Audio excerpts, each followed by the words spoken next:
Мектеп тарихы мен белесем ачылма мевзуге гаясы чоктан бөле юреклерде бар еді. Шу себептен мен Татлит факультетіне оқымаға кірдім. Беговатта яшайдым, Ташкент Татлит факультетіне 77 сенесі бітірген сонанда çalıştım elbet. Rus мектебіне рус тілі ve edebiyatı dersin бердім. Тәжірибе бүтін бөле ақылда милли мектеп еді. Завучқа да бөле ярдым етедім, ішін öğrenmek için. Son Қырымға көчіп келдік 92 сенесі. Мен балаларым küçük еді, екінші оғым 2,5 yaşında еді. 93 сенесі мен мектеплерге бардым. Анда бірінші мектепте қымтатар тілі енді ашылған алып барылайды, екінші мектепте жоқ еді, бала да жоқ еді.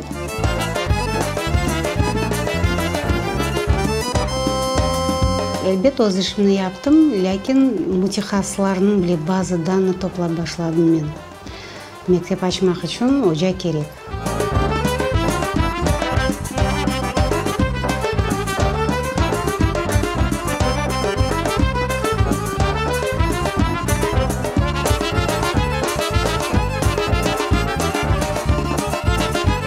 Bütün sudağını yurduk.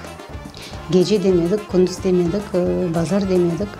Yurduk, arizalar topladık, alıp kettik demek memuriyetke. Ve arizalar arkalı mektep açtık.